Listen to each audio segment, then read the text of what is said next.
പാവപ്പെട്ടവർക്കും തൊഴിലാളികൾക്കും അനുകൂലമായി സർക്കാർ പണത്തിന്റെ നീക്കിവെക്കലിന്റെയും ചെലവഴിക്കലിന്റെയും മുൻഗണന മാറ്റണമെന്ന് CPM കേന്ദ്ര കമ്മിറ്റി. തെരഞ്ഞെടുപ്പ് തോൽവിയിൽ ഭരണവിരുദ്ധ വികാരമുണ്ടെന്ന വിലയിരുത്തലിന്റെ അടിസ്ഥാനത്തിലാണ് ഈ നിർദ്ദേശം നൽകിയിരിക്കുന്നത്. തൊഴിലാളികളുടെ പെൻഷൻ ഉൾപ്പെടെയുള്ള ആനുകൂല്യങ്ങളുടെ വിതരണത്തിന് സർക്കാർ മുൻഗണന നൽകണമെന്നാണ് കേന്ദ്ര കമ്മിറ്റിയുടെ നിർദ്ദേശം. ഇപ്പോൾ തന്നെ സർക്കാർ ഈ ദിശയിൽ പ്രഖ്യാപനങ്ങൾ നടത്തിയതായും കേന്ദ്ര കമ്മിറ്റി അംഗീകരിച്ച തെരഞ്ഞെടുപ്പ് അവലോകന റിപ്പോർട്ട് ചൂണ്ടിക്കാട്ടുന്നുണ്ട്.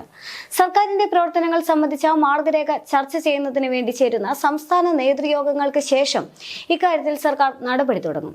തോൽവി വിലയിരുത്തിയ CPM കേന്ദ്ര കമ്മിറ്റി സർക്കാരിന്റെ മുൻഗണനാ ക്രമത്തിൽ മാറ്റം വരുത്തണമെന്ന് കർശനമായി പറഞ്ഞു. ഇപ്പോഴത്തെ കനത്ത പ്രഹരത്തിന്റെ കാരണങ്ങളിൽ മുഖ്യമന്ത്രിയുടെ നീക്കങ്ങൾ കൂടി ഉണ്ട് എന്ന വിലയിരുത്തലുമുണ്ട്. അതുകൊണ്ട് തന്നെ പിണറായി വിജയന് മേൽ PBയുടെ കടിഞ്ഞാൺ വീഴുമെന്നുള്ള കാര്യം ഉറപ്പാണ്.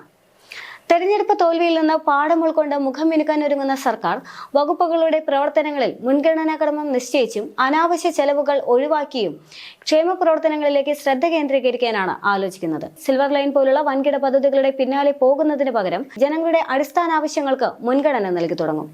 ക്ഷേമ പെൻഷൻ വിതരണം, മാവേലി സ്റ്റോറുകളിൽ സാധനങ്ങൾ എത്തിക്കുക, ആശുപത്രികളിൽ മരുന്ന് ഉറപ്പാക്കുക, കർഷകരുടെ സംഭരണ വില അടക്കമുള്ള ആനുകൂല്യങ്ങൾ നൽകുക എന്നിങ്ങനെയാകും മുൻഗണന മാറുക.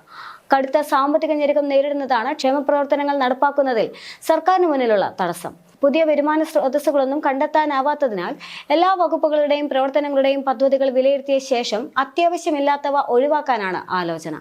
ഇങ്ങനെ ലാഭിക്കുന്ന പണം ക്ഷേമ പ്രവർത്തനങ്ങൾക്കായി മാറ്റിവെക്കും. വകുപ്പുകൾ ചെലവിടുന്ന പണത്തിൽ നിന്ന് ധൂർത്തും ആർഭാടവും കർശനമായി ഒഴിവാക്കാനും ചെലവ് ചുരുക്കാനും ധാരണയായി. ഇതെല്ലാം ചേരുമ്പോൾ സർക്കാരിനെ ജനകീയമാക്കാനുള്ള പണം കണ്ടെത്താനാവുമെന്നാണ് പ്രതീക്ഷ.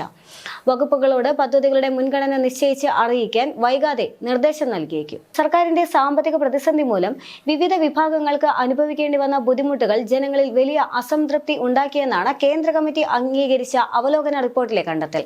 കേന്ദ്ര സർക്കാർ സംസ്ഥാനത്തോട് വിവേചനപരമായ നിലപാട് സ്വീകരിക്കുകയും നൽകാനുള്ള പണം തടഞ്ഞുവെക്കുകയും ചെയ്തു. തന്മൂലം ക്ഷേമ പെൻഷൻ നൽകാനോ മാവേലി സ്റ്റോറുകളിൽ ആവശ്യ സാധനങ്ങൾ എത്തിക്കാനോ സർക്കാർ ജീവനക്കാരുടെ ക്ഷാമബത്ത നൽകാനോ കഴിയാതെ വന്നു.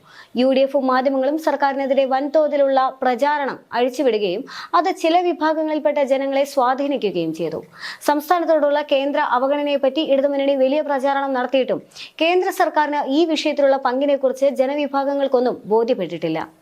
പരമ്പരാഗത വ്യവസായങ്ങളായ കയർ, കൈത്തറി, കശുവണ്ടി മേഖലയിലുണ്ടായ ശോഷണം ഈ മേഖലകളിൽ വൻതോതിൽ തൊഴിൽ നഷ്ടമുണ്ടാക്കി. ഇത് തൊഴിലാളികൾക്കിടയിലുള്ള ട്രേഡ് യൂണിയനുകളുടെയും പാർട്ടിയുടെ അടിത്തറയെയും ദുർബലപ്പെടുത്തി. ഇതും ഇടതുപക്ഷത്തിന്റെ വോട്ട് കരുതി ചോർത്തിക്കളയാൻ ഇടയാക്കിയതായും കേന്ദ്ര കമ്മിറ്റി ചൂണ്ടിക്കാട്ടി. വോട്ടെടുപ്പിന് മുൻപും പിൻപും ലഭിച്ച കണക്കുകൾ തമ്മിൽ വലിയ അന്തരമുണ്ടെന്നും കേന്ദ്ര കമ്മിറ്റി റിപ്പോർട്ട് കുറ്റപ്പെടുത്തുന്നുണ്ട്. കണക്കിലെ പിഴവ് ജനവികാരം തിരിച്ചറിയുന്നതിൽ പാർട്ടി യൂണിറ്റുകൾക്ക് കഴിഞ്ഞില്ലെന്നും റിപ്പോർട്ടിൽ പറയുന്നുണ്ട്. ജനങ്ങളുമായുള്ള ജൈവ ബന്ധത്തിലെ ദൗർബല്യങ്ങൾ തിരുത്തണമെന്നും കേന്ദ്ര കമ്മിറ്റി ആവശ്യപ്പെടുന്നുണ്ട്.